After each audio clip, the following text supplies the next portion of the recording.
ஊருக்கு அம்மா வீட்டுக்கு லீவுக்கு போயிருக்கேன் அப்படின்னு சொல்லி லாஸ்ட் வீடியோலேயே வந்து சொல்லியிருந்தேன். இப்போ அம்மா வீட்டிலேருந்து கிளம்பி தங்கச்சி வீட்டுக்கு தான் வந்து போயிட்டுருக்கோம்.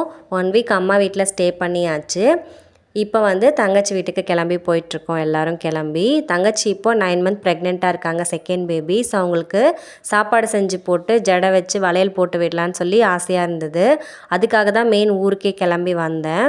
சரி 1 வீக் வந்து ஸ்டே பண்ணிவிட்டு அப்படியே வந்து இதெல்லாமே செஞ்சுட்டு சென்னைக்கு கிளம்பி போகலாம் தங்கச்சி வீட்டிலேருந்து அப்படியே ஸ்ட்ரைட்டாக அப்படின்னு சொல்லிட்டு தான் வந்து கிளம்பி போயிட்டுருக்கோம்.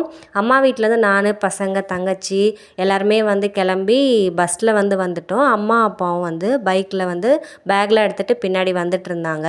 சரி போகிற வழியிலே வந்து ஃபேன்சி ஸ்டோரில் தேவையான திங்ஸ் எல்லாமே வாங்கிட்டு போயிடலாம் அப்படின்னு சொல்லிட்டு தான் வந்து கடைக்கு போயிருந்தோம். மெயின் ஜடை வைக்கிறதுக்கு தேவையான உச்சு பில்லை, சுங்கு, ஜுவல் செட் வந்து வீட்டில் இருந்தது. ஸோ அதுக்கு மேட்ச் ஆகிற மாதிரி வந்து ஒரு நெத்திச்சுட்டி வாங்கிட்டு, வளையல், அதுக்கப்புறம் ஹேர் பின், ரப்பர் பேண்ட், இந்த மாதிரி தேவையான திங்ஸ் எல்லாமே வாங்கிட்டு அங்கேருந்து கிளம்பிட்டோம். எங்களுக்கு தேவையான திங்ஸ் எல்லாமே அந்த ஒரே கடையிலே வந்து இருந்தது.